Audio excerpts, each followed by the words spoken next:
ரீசெண்டாக ஒரு half round arch step set work நாங்கள் பண்ணியிருந்தோம். அதை எப்படி பண்ணியிருக்கிறோம், அதில் என்னென்ன மெட்டீரியல்லாம் யூஸ் பண்ணியிருக்கோம்னு சொல்லி இந்த வீடியோவில் பார்க்கலாம். இந்த வேலையில் போஸ்ட்டுக்கு 5 inch GI round pipe use பண்ணியிருந்தோம்.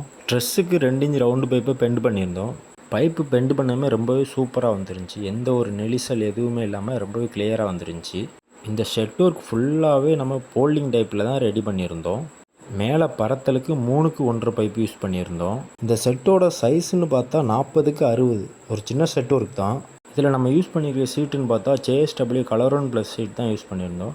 இது ஒரு சர்ச் வேலைங்கிறதுனால ராயல் ப்ளூ கலரில் கஸ்டமர் கேட்டிருந்தாங்க. அவங்க கேட்ட மாதிரி அதே கலரில் நம்ம ரெடி பண்ணி கொடுத்துருந்தோம். ஷெட் ஒர்க்குன்னு நாங்கள் எதிர்பார்த்த மாதிரி ரொம்பவே அழகாக வந்துருந்துச்சுங்க. அந்த ஊரில் உள்ள எல்லாருக்குமே நம்மளோட வேலை ரொம்பவே பிடிச்சிருக்குன்னு சொன்னாங்க. அது மட்டும் இல்லாமல் பக்கத்துலேயே இன்னொரு வீட்டில் எங்களுக்கும் செட் ஒர்க் பண்ணணும்னு சொல்லி கேட்டிருந்தாங்க. அந்த ஒர்க்கையும் கம்ப்ளீட் பண்ணிட்டு கண்டிப்பாக வீடியோ போடுறேன். இந்த ஒர்க் நம்ம எங்கே பார்த்துருக்கோம்னா ராமநாதபுரம் மாவட்டம் மூக்கையூரில் தான் பண்ணியிருக்கிறோம். நாங்கள் தமிழ்நாடு ஃபுல்லாகவே இதே மாதிரி செட் ஒர்க்லாம் பண்ணி கொடுத்துட்ருக்குறோம். உங்களுக்கும் இதே மாதிரி செட் ஒர்க் பண்ணணும், இல்லை உங்களுக்கு தெரிஞ்ச யாருக்காவது இதே மாதிரி செட் ஒர்க் பண்ணணும்னா நம்மளோட பெஸ்ட் வெல்டிங்கை காண்டாக்ட் பண்ணுங்கள். நாங்கள் பண்ணுற எல்லா ஒர்க்கையும் வீடியோவாக நீங்கள் பார்க்கணுன்னா நம்மளோட பெஸ்ட் வெல்டிங் பேஜை ஃபாலோ பண்ணிக்கோங்க.